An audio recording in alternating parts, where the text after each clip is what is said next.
French media say that after Saudi Arabia, the United States is second in line to lead al-Qaeda forces fighting against the Syrian government.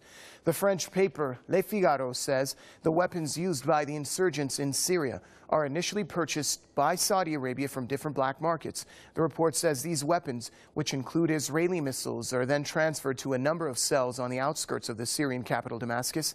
That is where the military operations against the Syrian army are led from. The report adds that these cells are directly linked to a command center in Jordan, which is headed by Sultan bin Sultan, the brother of Saudi Arabia's intelligence chief. The report says in his absence, this command room is led by a CIA member. This report says that representatives from the UK, France, Italy, Qatar, Turkey, and even Lebanon's former Prime Minister Saad Hariri are also present in this command room. International lawyer Mr. Franklin Lamb joins us from the Lebanese capital, Beirut, to give us more insight on that story. Mr. Lamb, welcome to the program. Let's jump right in. Give us your opinion on the revelations by the French newspaper.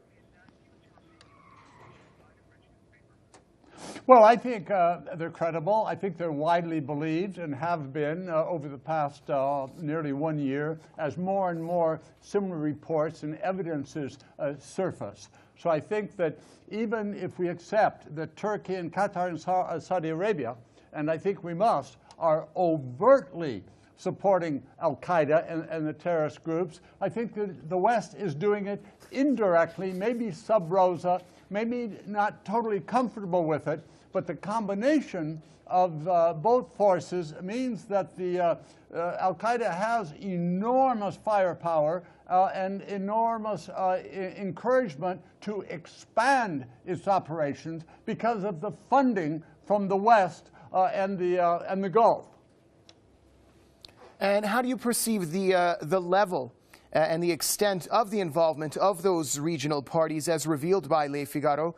As you mentioned, we've got Qatar, Turkey, of course, Saudi Arabia, and even former Lebanese Prime Minister Saad Hariri's name has come up.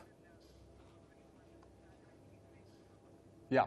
Well, I think in an operation like this, if they're in for an inch, they're in for a mile. There's no such thing as a penny operation here. It's going to be substantial, and we see that consistently. Remember Libya? It was going to be a little operation. That was an all-out war. So I think history teaches us very clearly that they're going to have massive, massive arms, and in order to, quote, achieve their victory.